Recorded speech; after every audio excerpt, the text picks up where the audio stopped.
বিসমিল্লাহির রহমানির রহিম। আসসালামু আলাইকুম। অবশেষে সত্য প্রমাণিত হলো। Bloomberg, Anil Chauhan 4 star Indian army জেনারেলের একদম গোলা থেকে হাত ঢুকিয়ে সত্যটাকে বের করে দিচ্ছে।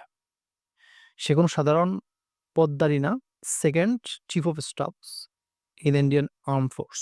ব্লুমবার্গ জেনারেলকে কিন্তু উগলিয়ে ফেলছে কথাটা এবং হেডলাইন করছে আজ। দেখুন, ইন্ডিয়া এই ১ম কিন্তু স্বীকার করছে যে তাদের ফাইটার জেট ভূপাতিত হইছে।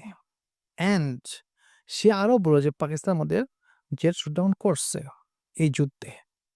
যখন পাকিস্তান অ্যানাউন্স করছিল ফার্স্টে যে তারা ইন্ডিয়ার ফাইটার জেট শুটডাউন করছে, তখন কিন্তু ইন্ডিয়া বলছে যে পাকিস্তান মিথ্যাচার করতেছে, প্রোপাগান্ডা করতেছে। আমাদের কোনো ফাইটার জেট ধ্বংস হয় নাই।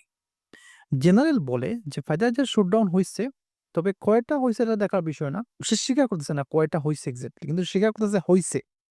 যুদ্ধে ক্ষতি হয়েই থাকে। তবে আমরা আবার রেডি ছিলাম হামলা করার জন্য পাকিস্তানে। স্বাভাবিক। সে আরো বলে যে ডোনাল্ড ট্রাম্প বলেছিল যে পাকিস্তানের মধ্যে নিউক্লিয়ার হামলা হতে পারে, সম্পূর্ণ মিথ্যা। এবং কিন্তু আমরা রেডি ছিলাম আবার পাকিস্তানে হামলা করার জন্য। হ্যাঁ, পাকিস্তান চোরাফাইটার জেট ভূপাতিত করছে, এটা পুরাই মিথ্যা।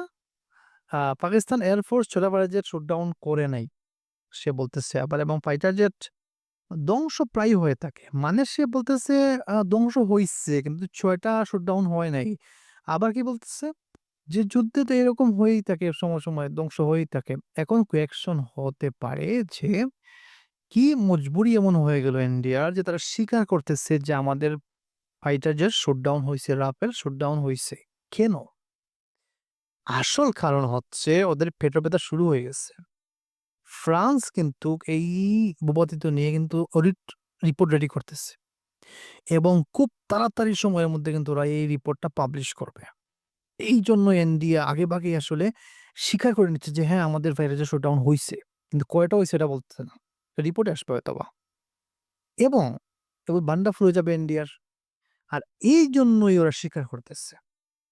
এখন কথা হচ্ছে রিপোর্টে কিন্তু ফ্রান্স বলতে চাচ্ছে যে ফাইটার জেটে কোনো ফল্ট ছিল না। এই শুটডাউনের জন্য সম্পূর্ণ দায়ী হচ্ছে ইন্ডিয়ান এয়ারফোর্সের দুর্বলতা। এই সমস্ত রিপোর্টে আসতে যাচ্ছে। এবং ফ্রান্স কোনোভাবেই এই দোষ তাদের উপর নিবে না। কারণ এরা তাদের রেপুটেশনের কোয়েকশনে চলে আসবে। যদি তারা তাদের উপরে রিপোর্টটা নেয়। এবং এটা সত্য যে ইন্ডিয়ান এয়ারফোর্সের দুর্বলতা রয়েছে এবং তারা দুর্বল। পাকিস্তান থেকেও দুর্বল ইন্ডিয়ান এয়ারফোর্স। এটা আবার কিন্তু প্রমাণিত হয়ে গেল। এবং ইন্ডিয়া গ্রহণ করে নিল যে ইয়েস, আমাদের ফেরাজের শুটডাউন হইছে। কয়টা হইছে? ৬ টাই হইছে আসলে। কিন্তু স্বীকার করতেছে না। মুনাফিক তো। আজ এ পর্যন্তই। আসসালামু আলাইকুম।